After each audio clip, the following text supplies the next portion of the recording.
E aí galera, beleza? Sejam todos muito bem-vindos a mais um vídeo do quadro Biografia de Cientistas. No vídeo de hoje, nós iremos aprender um pouquinho sobre a vida e as contribuições do físico dinamarquês chamado Hans Christian Ørsted. Então fica comigo até o final desse vídeo para você entender quem ele foi, o que ele contribuiu e, é claro, algumas curiosidades sobre a vida dele e também sobre o que ele descobriu. Então, sem mais enrolações, bora pro vídeo. Bom, primeiro de tudo, quem ele foi?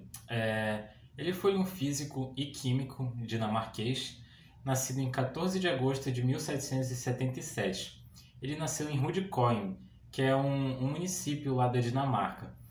Agora, falando sobre a vida dele, uma coisa interessante é que ele nunca estudou em um colégio, assim, propriamente dito. Isso até os 16 anos dele, tá? Antes dele entrar na universidade. Acontece que ele foi educado, e muito bem educado, pelo pai dele, que era farmacêutico. Ou seja, ele e o irmão dele, eles foram criados meio que como autodidatas. Eles sempre tiveram interesse pela ciência, até porque o pai dele era farmacêutico, mas ele nunca frequentou um colégio. Mas isso tudo viria a mudar quando, em 1793, ele se mudou para Copenhague para poder fazer o exame da Universidade de Copenhague. Ele passou na Universidade de Copenhague e, aparentemente, ao que tudo indica, ele foi um aluno notável, um aluno muito dedicado. Isso porque, em 1796, ele foi agraciado com algumas medalhas lá na universidade. Mas aí vem um ponto que eu considero bastante curioso. Ele não fez física, ele não fez química. O que ele fez foi farmacêutica, como o pai dele, ele fez farmácia e se formou em 1796. E posteriormente, em 1799, ele veio a se tornar doutor em filosofia. Mas a história dele começa a mudar quando, em 1801, lembra que eu falei que ele aparentemente foi um aluno notável? Pois é, isso se confirma quando, em 1801, ele simplesmente ganhou uma bolsa de estudos paga pelo governo da Dinamarca, que dava para ele passagem e hospedagem, basicamente bancava todas as custeações dele em viagens pela Europa desde que ele estudasse. E a história dele veio a mudar, ele veio entrar pelo ramo da física, a vida dele veio a mudar quando, ainda no ano de 1801, ele entrou em contato com um cientista chamado Johann Wilhelm Ritter. Esse cientista era alemão e aí é que está o ponto-chave. Por que o Ørsted entrou para a física? Porque esse cara que ele conheceu, esse cientista alemão, ele acreditava que o magnetismo ele tinha alguma coisa a ver com a eletricidade. Naquela época, ninguém pensava assim que o magnetismo tinha alguma coisa a ver com a eletricidade. Só que aí está um ponto bastante curioso. O Ørsted meio que apoiou essa ideia dele.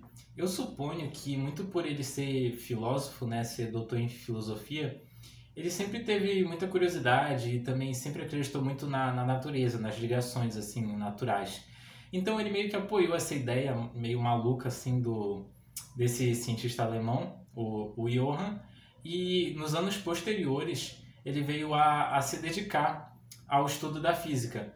Até que em 1806 ele acabou se tornando professor da Universidade de Copenhague, aquela que ele mesmo foi formado. E aí meio que começou assim a carreira dele da física. Ele meio que abandonou as outras competências dele, a farmácia e a filosofia, mas não totalmente, vocês vão entender nas curiosidades. Agora, falando da sua contribuição, dizem que numa tarde de 21 de abril de 1820, ele estava se preparando para dar uma palestra e tinha uma bússola assim na mesa dele. E do lado dessa bússola tinha uma bateria com alguns fios plugados nela. Ele percebeu que o ponteiro norte da bússola se afastava da bússola toda vez que os fios estavam próximos dela. Eles se afastavam. Isso dependia de onde estava a corrente elétrica. Podia ser para a direita ou para a esquerda. Ele fez alguns testes, ele percebeu que quando ele desligava, o ponteiro voltava para sua posição original, voltava para o norte, e quando ele ligava, ele se afastava novamente, podendo ser leste, noroeste, oeste. Isso dependia de onde estava passando a corrente elétrica, qual o sentido da corrente elétrica. Então, assim ele concluiu que uma corrente elétrica é capaz de gerar um campo magnético. Então, e esse campo magnético concorre com o campo magnético da Terra. E é por isso que ele faz o ponteiro da bússola se afastar. Então, aí ele pôde finalmente concluir a teoria do amigo dele, aquele amigo maluco dele lá, que o magnetismo tem a ver com a eletricidade, com a corrente elétrica. Só que assim, ele não é considerado o pai do eletromagnetismo. Ele foi só um cara que abriu as portas, que mostrou que o magnetismo tem sim alguma coisa a ver com a eletricidade. Isso porque ele não conseguiu desenvolver uma fórmula, nenhuma explicação muito plausível na época do porquê isso acontece. Mas, sem dúvida, ele foi a porta de entrada para que muitos outros cientistas depois dele estudassem muito e desenvolvessem coisas que a gente usa hoje, como, por exemplo, o celular, o micro-ondas que você tem na sua casa e etc. Agora, falando das curiosidades do Oersted, apesar de ele ter se dedicado a maior parte da sua vida à física, ele também teve um feito muito importante. Ele foi a primeira pessoa a produzir o alumínio, a criar o alumínio em laboratório. Antes dele já tinha havido um cientista que tinha produzido uma liga metálica, só que essa liga metálica era de alumínio e de ferro. Ele foi o primeiro a conseguir isolar, a criar apenas o alumínio. Uma outra curiosidade é que o Oersted, ele também era poeta. Ele escreveu mais de 45 livros. Ele gostava muito de poesia, se dedicava bastante, e muitas das suas poesias envolviam temas relacionados à ciência. Ele também deixou um legado muito grande, como por exemplo a nota de 100 coroas da Dinamarca tem a sua foto, e também muitos departamentos de química, de física lá na Dinamarca possuem o seu nome, como por exemplo o Instituto de Ciências Matemáticas da Universidade de Copenhague tem o seu nome também.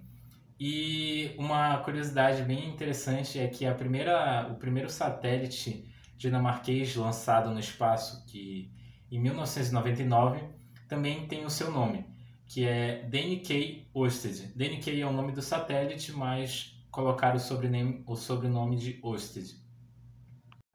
Bom, então é isso, pessoal. Espero que você tenha gostado desse vídeo. Espero que tenha sido útil, tenha sido interessante para você. Eu ainda estou tendo bastante dificuldade em falar assim com a câmera, estou gaguejando bastante, isso me incomoda. Mas acho que é natural, é uma questão evolutiva. Com o passar do tempo eu vou pegando intimidade com a câmera e vou aprendendo a me comunicar melhor. Eu queria deixar aqui um desafio. Se esse vídeo bater 50 visualizações, eu vou fazer o mesmo experimento que o Christian fez quando ele descobriu a relação entre magnetismo e eletricidade. Eu vou usar uma bússola também, mas ao contrário de uma bateria, eu vou usar uma pilha. Então, se esse vídeo bater 50 visualizações, eu imediatamente vou providenciar esse vídeo fazendo esse experimento. Então, deixe seu like se você curtiu, compartilhe com seus amigos para a gente conseguir bater a meta de 50 visualizações. E é isso. Muito obrigado e até a próxima.